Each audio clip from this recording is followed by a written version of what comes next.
Hello again. I have another poem to read for you guys, hopefully for your listening pleasure. And it's a classic poem by Lewis Carroll, and it's The Walrus and the Carpenter.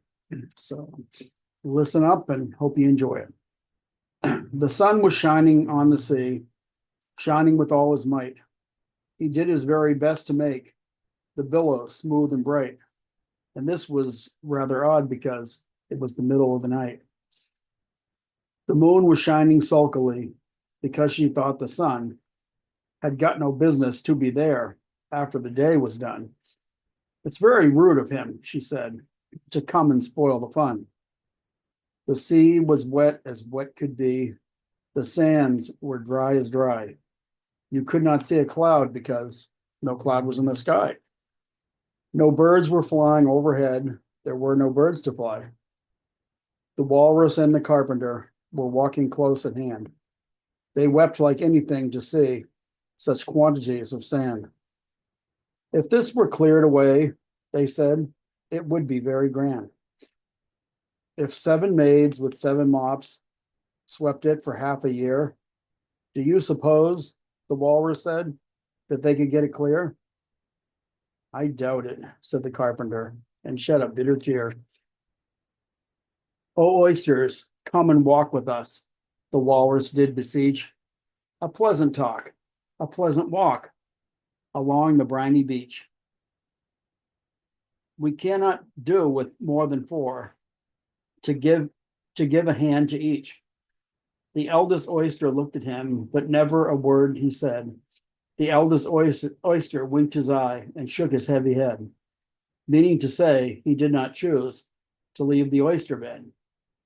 But 4 young oysters hurried up, all eager for the treat. Their coats were brushed, their faces washed, their shoes were clean and neat.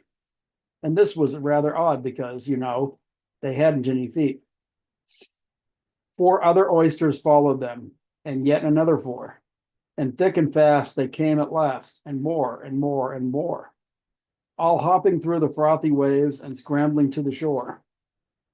The walrus and the carpenter walked on a mile or so, and then they rested on a rock, conveniently low. And all the little oysters stood and waited in a row. The time has come, the walrus said, to talk of many things, of shoes and ships and sealing wax, of cabbages and kings, and why the sea is boiling hot and whether pigs have wings. But wait a bit, the oysters cried, before we have our chat, for some of us are out of breath, and all of us are fat. No hurry, said the carpenter. They thanked him much for that. A loaf of bread, the walrus said, is what we clearly need. Pepper and vinegar besides are very good indeed. Now, if you're ready, oysters dear, we can begin to feed. But not on us, the oysters cried, turning a little blue. After such kindness, that would be a dismal thing to do. The night is fine, the walrus said. Do you admire the view? It was so kind of you to come, and you were very nice. The carpenter said nothing but cut us another slice. I wish you were not quite so deaf. I've had to ask you twice. It seems a shame, the walrus said, to play them such a trick, after we brought them out so far and made them trot so quick. The carpenter said nothing, but the butter spread too thick. I weep for you, the walrus said. I deeply sympathize.